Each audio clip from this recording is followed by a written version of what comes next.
Welcome. I'm so incredibly glad you decided to join us for today's deep dive. Yeah, it is great to be here. We've got a really good one today. We really do. We have a genuinely fascinating mission on the docket. Stanley Druckenmiller's latest 13F filing just dropped. Always a big day when that happens. Right. And his fourth quarter portfolio moves, they offer this absolute masterclass in reading the current artificial intelligence landscape. Because right now, there's just so much noise out there about AI. Exactly. Every single company is slapping the AI label on their earnings reports, hoping for a bump. They are. So we're going to look at a stack of comprehensive financial analysis reports alongside this new filing to figure out how, one of the greatest risk managers in history actually separates structural, long-term value from short-term hardware hype. Peeking over the shoulder of someone with his specific track record is always revealing. Oh, absolutely. It forces you to question your own assumptions about where a market cycle actually is versus where the retail crowd thinks it is. And for those of you listening who might just know the name Druckenmiller as like a fixture in financial headlines, let's establish why his portfolio demands this kind of attention. Right, the background is important here. The sources highlight his tenure running the hedge fund Duquesne Capital. This was between 1981 and 2010. The completely different era of the market, really. Yeah, and during that near three-decade stretch, he averaged a 30% annual return. Just to put that in perspective for you, the broader market's historical average is somewhere around 10%. Right. So Hmm. tripling the market average for 30 years is, frankly, statistically monumental. But the part that actually defies gravity, the part that's just wild, is the consistency. Oh, the no down years. Exactly. Our notes point out that he achieved that 30% average without a single down year. Not one negative year in 3 decades. Which is exactly why his current moves are so heavily scrutinized, even though he closed his fund to outside investors back in 2010. He only manages his own family's wealth now, right? Right, through the Duquesne family office. But because of the sheer size of those assets, his office is still required to publicly disclose their holdings every quarter through those 13F forms. So regular investors can still follow his portfolio. Exactly. And his latest disclosures show a massive textbook pivot. A really aggressive one. Very. He completely liquidated a wildly successful position in one specific sector of the AI boom, and then aggressively deployed that capital into a historic tech giant in another sector. Okay, let's unpack this. We have to start with the asset he sold because, on the surface, walking away from this company looks completely counterintuitive. It definitely looks strange if you only look at the recent charts. Right. He liquidated his entire position, every single share in Sandisk, ticker symbol SNDK. Yep. And I was looking at the notes on this company since they were spun off from Western Digital last year, and the growth looks like a misprint. It's staggering. It really is. They're up, what, 1,470% since the spinoff? Roughly 1,407%, yes. What is driving their stock right now? Why are they exploding? The defining catalyst is the AI infrastructure boom. It triggered an absolutely unprecedented supply squeeze. Okay. So Sandisk designed storage products based on NAND flash technology. Yeah. We're essentially talking about memory chips here. Got it. Half of their business is embedded drives for edge devices. So that's the storage in your laptop, the systems in modern cars, high-end gaming consoles. The everyday consumer tech. Exactly. Mm-hmm. But the other half, which is the real profit driver right now, consists of solid-state drives for massive data centers. Ah, the AI data centers. Yeah. So with this massive rush to build out AI infrastructure, everyone suddenly needs a mountain of memory chips. Right. And there just aren't enough to go around. That is the core of it right there. When demand goes parabolic and supply is constrained, the underlying commodity prices just explode. And the data shows that, right? Yeah, the data shows NAND flash memory prices have literally tripled in the past year alone. Tripled. So if the price of your core product triples, your top line must be going crazy. It is. In their January quarter, revenue surged 61%. Wow. They hit $3 billion, which was overwhelmingly driven by those data center sales. But the operational leverage is what really caught my eye in the report. The earnings jump. Yeah, if you look at their core profitability, their non-GAAP adjusted earnings, those quadrupled. 404%. Right, up 404%, landing at $6.20 per diluted share. It's a massive windfall. It is. Mm. But I also noticed in the reports that Sandisk has this joint venture with Kioxia, a Japanese manufacturer. Yes, that's a crucial detail. They share the costs of memory design and fabrication equipment, which, on paper sounds like a really smart way to generate cost savings and secure the supply chain. It does. But does that partnership play a role in how a macro investor like Druckenmiller views the company? It plays a massive role, and it actually hints at the underlying vulnerability of the entire business. Oh, so. Well, building a modern semiconductor fabrication plant costs tens of billions of dollars. Right, it's not cheap. Not at all. The fact that Sandisk has to partner with Kioxia just to afford the fabrication equipment shows you how brutally capital-intensive this space really is. Ah. They are sharing the burden because neither of them has the pricing power to do it alone. Wait, hold on. If earnings just quadrupled and analysts are projecting massive growth, why are we talking about vulnerabilities? Because you have to look ahead. If I'm holding a stock that's up almost 1,500% and the AI boom is showing no signs of slowing down in 2026, my instinct is to hold on for dear life. Sure, that's the natural retail instinct. Right, so why on earth would someone dump the entire position? What's fascinating here is that you have to look past the current quarter's phenomenal numbers and look at the structural reality of the product itself. Okay. Our sources quote William Kerwin, an analyst at Morningstar, and he states it very bluntly.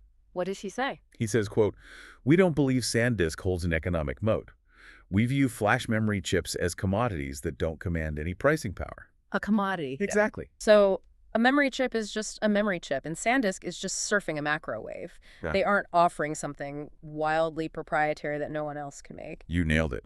And to add some context to that, Sandisk is actually only the 5th largest supplier of NAND flash globally. Oh, wow. I didn't realize they were fifth. Yeah. And when you sell a commodity, your entire profit margin is dictated by the broader market cycle. And the memory chip industry is notoriously, brutally cyclical. So it's the classic bullwhip effect. Precisely. It reminds me of the great toilet paper shortage of 2020. That is a great analogy. Everyone panics, demand spikes, the shelves empty out, and prices go nuts. Right. Then every factory on Earth goes into overdrive producing toilet paper. Suddenly the supply chain catches up, people stop hoarding, and you end up with a massive glut of inventory that nobody wants to buy. That is the exact mechanism just applied to highly complex silicon. So right now we are in the panic hoarding phase of the cycle. Yes. The AI created a shortage, prices tripled, and Sandisk's earnings quadrupled.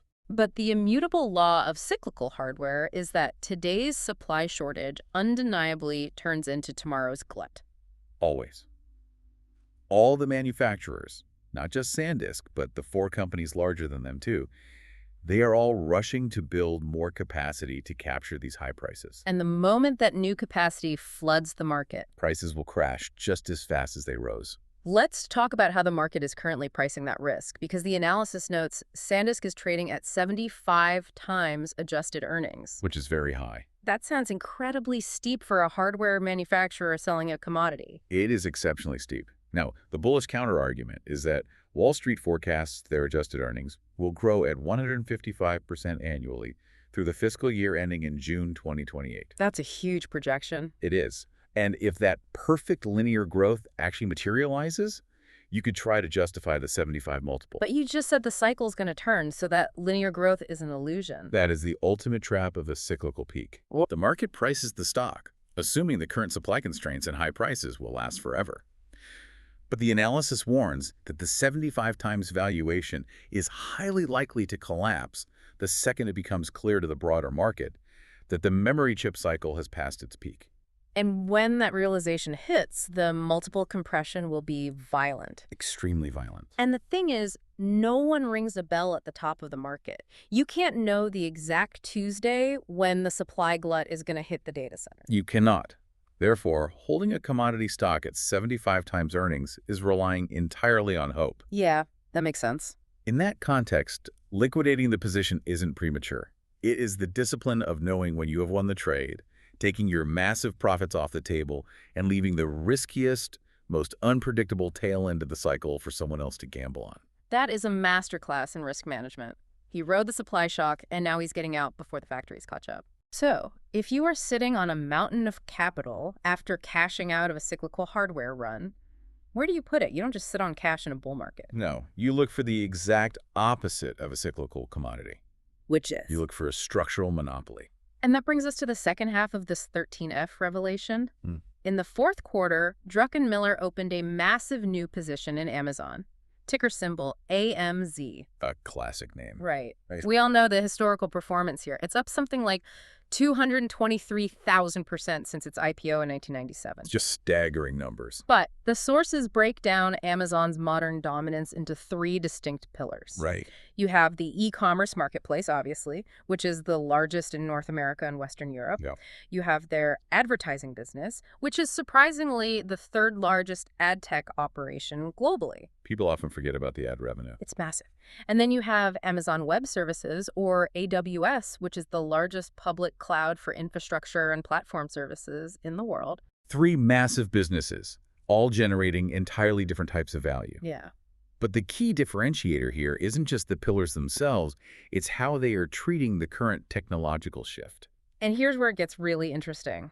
Our sources detail how Amazon is moving past AI as just a cloud service, and they're integrating it directly into the physical world. Yes. They have developed hundreds of generative AI tools specifically to make their retail and logistics networks more efficient. This is a concept analysts are calling physical AI. Physical AI. Yeah. It is incredibly difficult to execute, but the payoff is massive. The examples in the reports are wild. They are using AI to optimize inventory placement. So the specific product you might buy is already sitting in a warehouse 10 miles from your house before you even click purchase. Predictive logistics. Exactly. They're optimizing complex warehouse workflows and last-mile delivery routes. And they were deploying AI frameworks that allow their massive fleet of fulfillment center robots to navigate the floors and process commands using natural language. Which is incredible tech. I just love the idea of a warehouse manager casually asking a robot to go reorganize the shoe aisle. It paints a fun picture for sure. But the financial implications of those natural language robotics are staggering. How big of an impact are we talking? Well, Morgan Stanley analysts, led by Brian Nowak, recently put out a note explicitly listing Amazon as one of the companies best positioned to benefit from this physical AI deployment in the coming years. Let me push back on that for a second, though. Sure.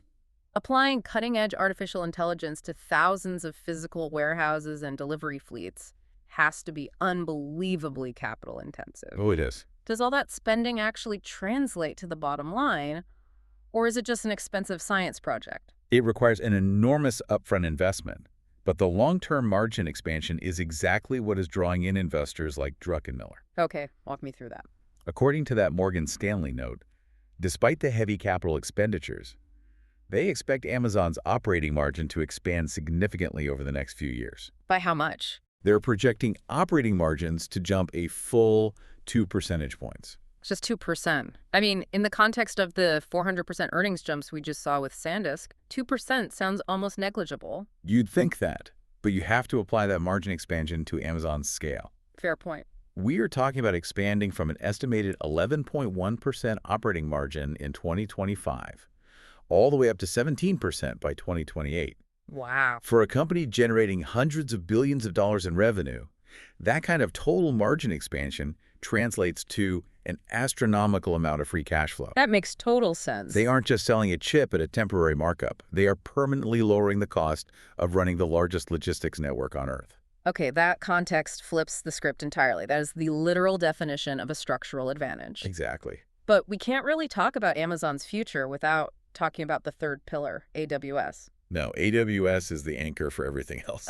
It is the foundational layer for a massive portion of the global internet, and that scale alone gives them a tremendous, almost unfair advantage in the AI race. Our sources pull a great quote from Amazon CEO Andy Jassy that sums up that advantage perfectly. Oh, the data gravity quote. Yeah. He points out, quote, AWS is where the preponderance of companies' data and workloads reside, and part of why most companies want to run AI on AWS. It really all comes down to that concept of data gravity. Explain that for us. If you are a Fortune 500 company and your petabytes of customer data have been sitting in Amazon's cloud for the last decade, migrating all of that to a competitor just to run a new AI model is an expensive logistical nightmare. You'd have to move everything. Right. You're highly incentivized to just use the AI tools that Amazon provides natively right there where your data already lives. So they have a totally captive audience. They do. And the reports show AWS is aggressively leaning into that. They are rolling out new AI products across their entire computing stack, but they're also making huge strategic partnerships, right?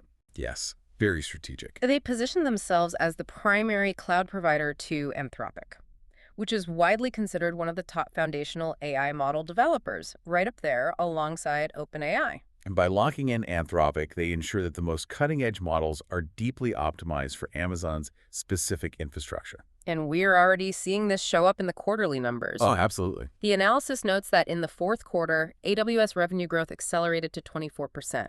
That's huge for a business of that size. It is their fastest pace of growth in 13 quarters. But what really caught my eye was the hardware side of AWS. The custom silicon. Exactly. A huge driver of that 24% growth was triple-digit sales growth in their custom chips. Which takes their moat a step further. How so? Well, think about why custom silicon matters when everyone else is just buying off-the-shelf GPUs from NVIDIA. Right. Designing their own specialized chips for training and inference allows AWS to offer better pricing to their cloud customers while simultaneously keeping more of the profit margin for themselves. Oh, that's incredibly smart. It is another layer of insulation against the broader hardware cycle. So bringing this back to the portfolio strategy, we saw Druckenmiller exit Sandisk because 75 times earnings was a massive risk for a commodity cycle that is bound to peak. Right. How does Wall Street value this expanding moat at Amazon? The valuation comparison really drives the thesis home. Wall Street estimates suggest that Amazon's earnings will increase at a steady 19% annually through 2028. Okay, a steady 19%. Yes.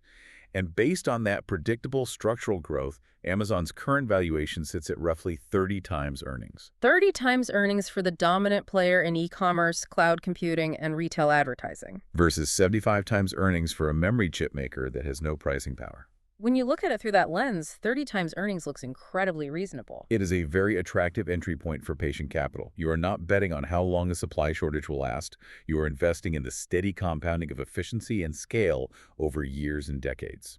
As we wrap up today's deep dive, I think that is the core lesson for you to take away from this. I completely agree.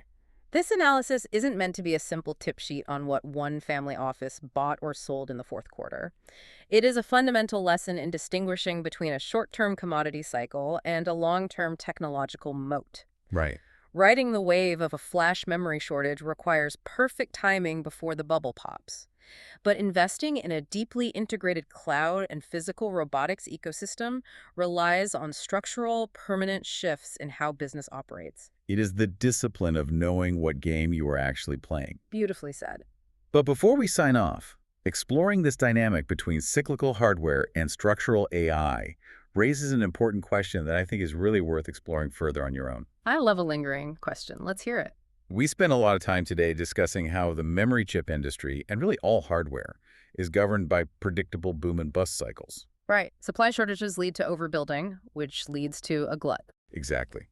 And historically, those cycles play out over several years. But with artificial intelligence accelerating the pace of technological consumption and evolution faster than ever before in human history, Yeah. will these traditional hardware cycles become significantly shorter and more violent? Oh, wow. Because the physical demands of the data centers are shifting so rapidly, the chips become obsolete faster. Exactly. If AI completely changes the timeline of hardware obsolescence, meaning a massive data center needs to be entirely refitted with new networking gear and memory every 2 years instead of every 5 or 6. That changes everything. It does. How will that fundamentally change the way we value the physical infrastructure of the future? If the boom and bust happens twice as fast, it changes the entire risk equation for investors, for the hardware manufacturer themselves, and for the tech giants trying to build the future. That is a fascinating thought to end on. The rules of the hardware cycle might be rewriting themselves right before our eyes, and catching the top of the next wave is going to require tighter risk management than ever. It certainly will. Thank you so much for joining us for this deep dive. Keep asking the big questions, keep looking past the hype, and we will catch you next time as we continue to unpack the forces shaping our world.